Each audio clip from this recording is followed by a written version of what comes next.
Agradeço a Leilane. E a Leilane falou da LAMPUD, né, que é Latin American Network of People Who Use Drugs. E o Luiz Paulo, agora que é da Psicotrópicos e da Rede Internacional de Pessoas que Usam Drogas, vai fazer suas considerações com a gente. Obrigado, Wagner. Boa tarde a todos. Em primeiro lugar, quero agradecer muito, né, o convite para vir aqui. E eu sou um dos sócios fundadores da Abrand, né? Quando a Abrand surgiu, eu me filiei.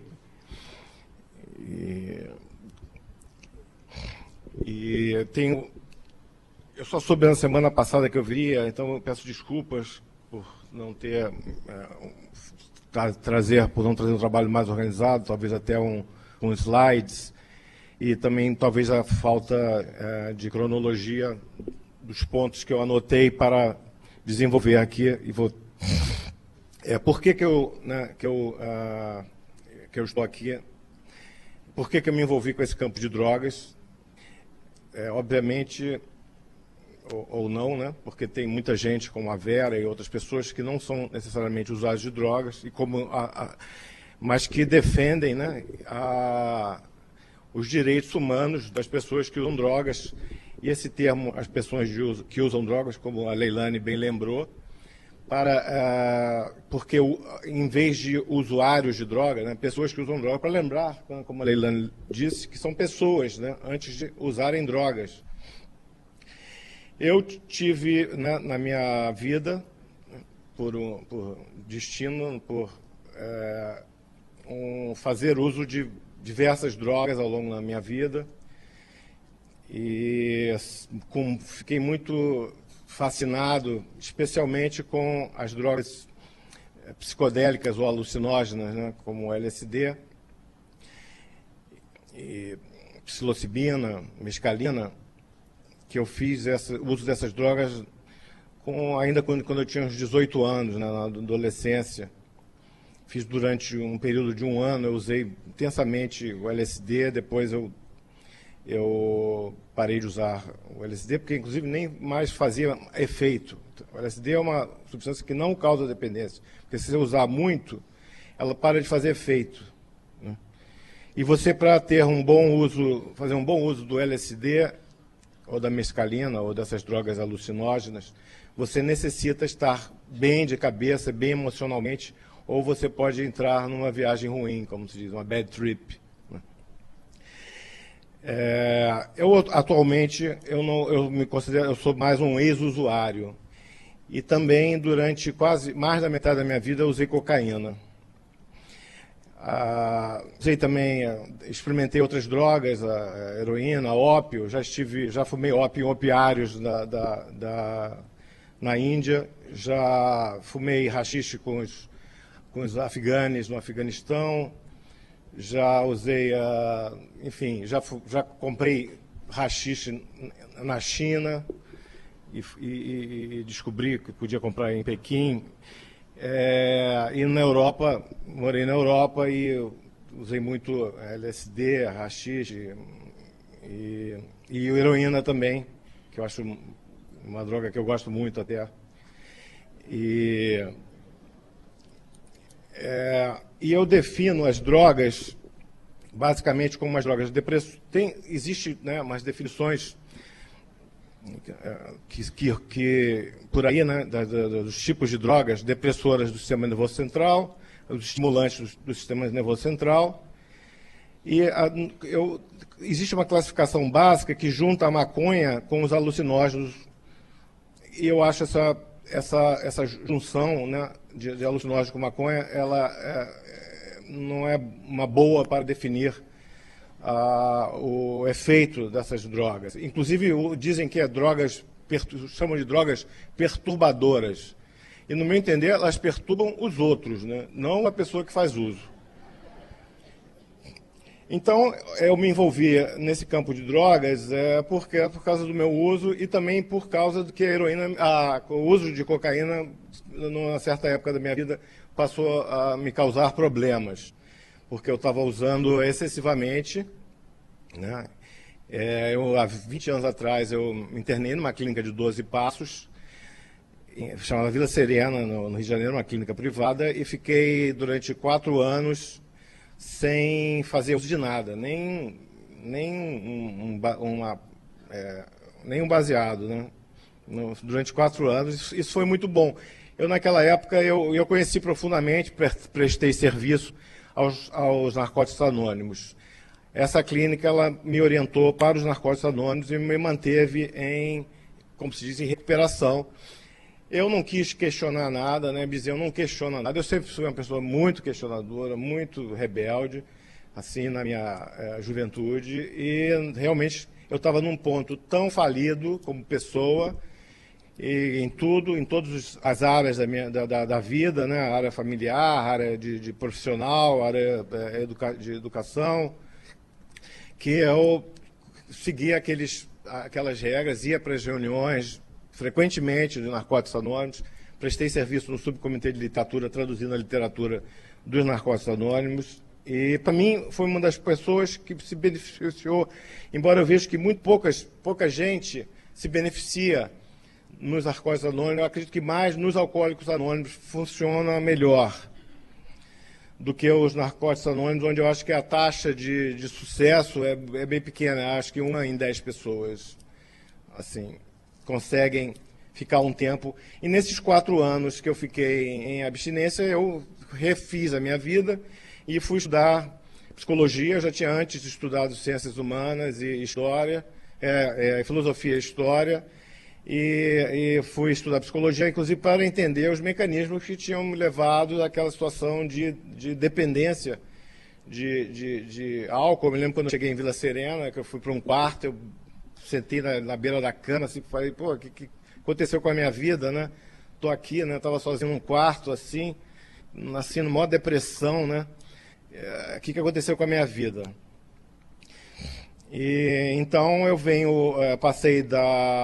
depois eu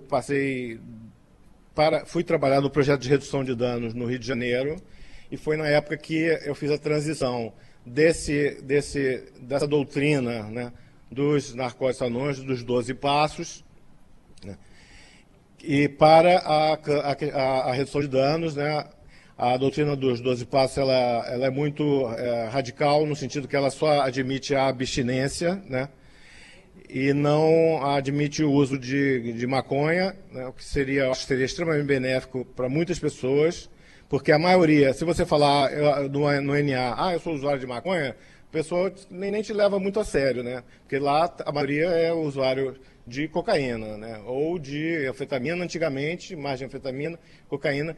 Acredito que hoje em dia muito de crack, mas na época que eu usava, o crack não tinha no Rio de Janeiro, né? Eu já experimentei crack também, não gostei, usei uma vez só, não gostei, não me deu nenhum efeito bom, não gostei do gosto. E sei que vi as estatísticas aqui, que até a Dartio apresentou, que realmente só apenas 25% dos usuários de crack se tornam dependentes. Eu acho que deve ser por aí mesmo. Eu acho que esses usuários de crack que não se tornam dependentes, eles poderiam ser muito úteis, né? Assim como os usuários de cocaína que não se tornam dependentes, que a maioria dos meus amigos, me conheci centenas de pessoas que durante mais de 30 anos que eu usei cocaína, não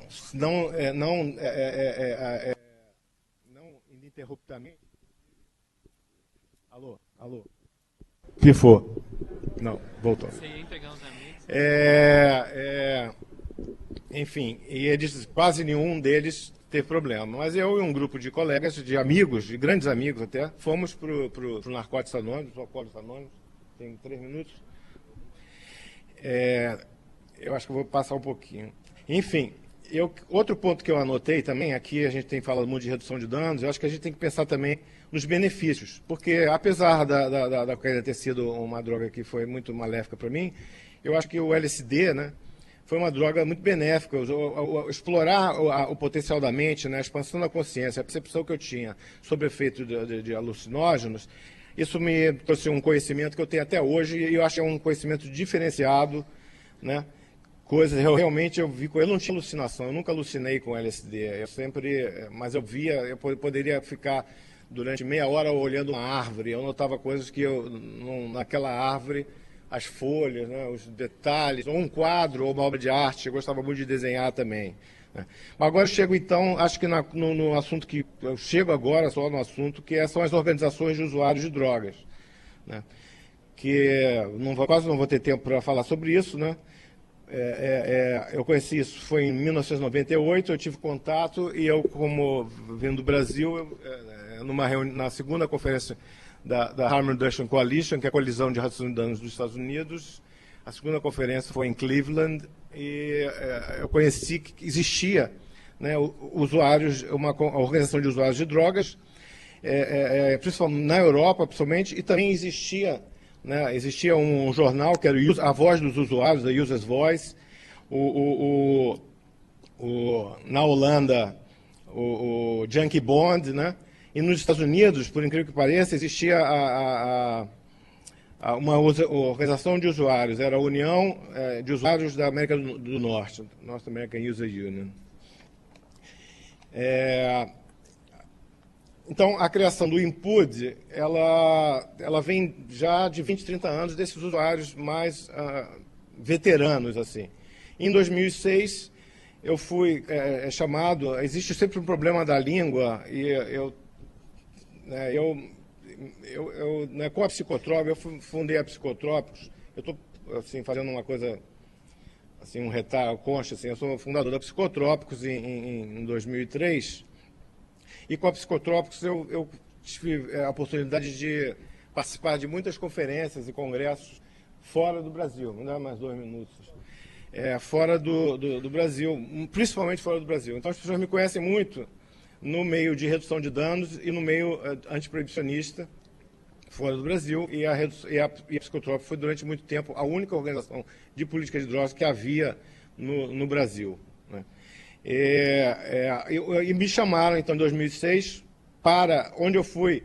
A Psicotrópicos também foi muito envolvida com a redução de danos e, de uma certa forma, ela colocou a redução o movimento de redução de danos sem eu perceber, sem eu querer, sem o nosso grupo querer, contra a parede. Porque a redução de danos, naquele momento, teve que se decidir. Nós somos favoráveis ou não à legalização das drogas, à mudança da política de drogas? Nós não podemos ser favoráveis porque nosso dinheiro todo vem do Ministério da Saúde, né, vem do governo, e o governo não apoia. Né? Mas, no fim, hoje em dia, e logo em pouco tempo, eu fui até criticado, né, na época, porque numa conferência dessa eu apareci como membro da borda, e vieram me dar bronca, porque meus trabalhos que eu estava apresentando eram sobre política de drogas, inclusive o documentário do Salles, né, do João Salles, né, sobre a guerra às drogas. Né. E aí eles me chamaram, e um grupo de ativistas do mundo inteiro se reuniu em Vancouver, onde eu também fui apresentar uma pesquisa sobre o kit Sniff, que foi um kit expandindo a redução de danos daquela coisa só de seringa, né, para os cocainômanos, para o uso de cocaína aspirada, inclusive a possibilidade da transmissão viral, né, do vírus da hepatite C de canudo para canudo, né? Porque o vírus da hepatite C ele fica muito tempo vivo, ao contrário do vírus da HIV, fora do sangue, né?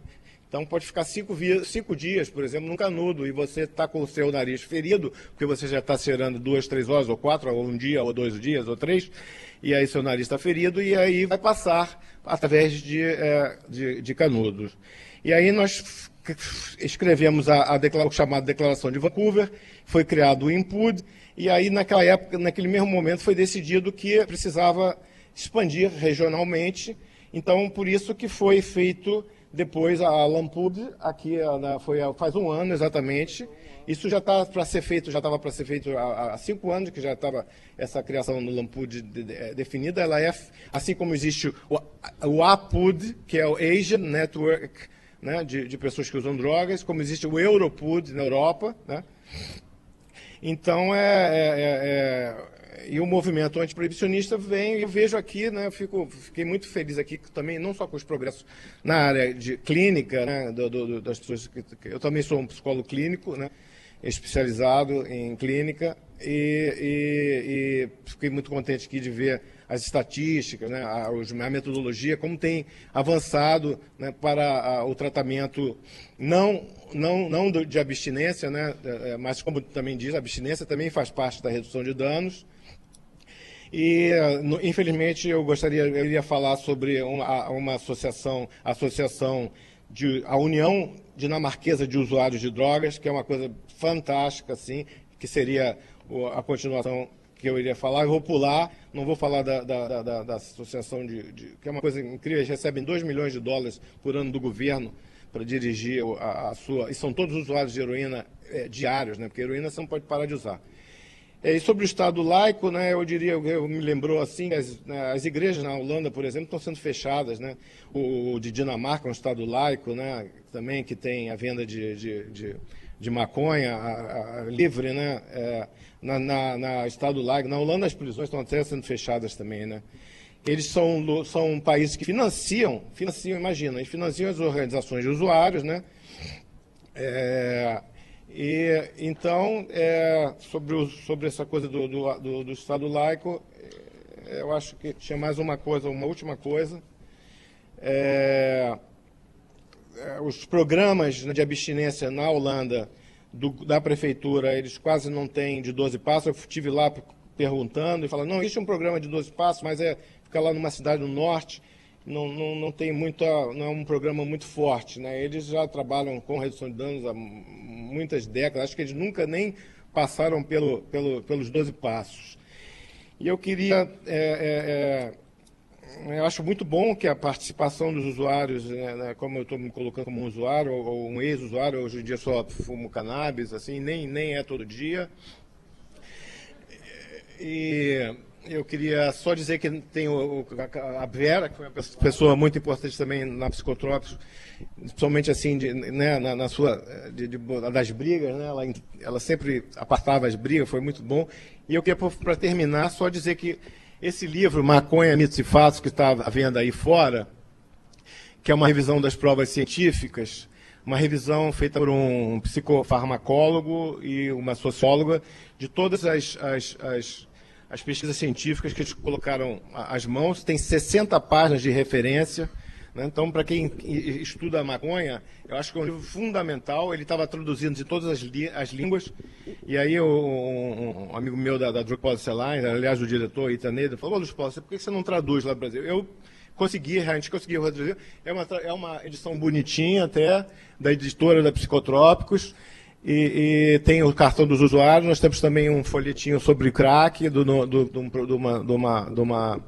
um projeto de crack que a gente desenvolveu com o Ministério da Saúde há 2 anos atrás, dirigido pela Cristiane Moema, tem também aí fora.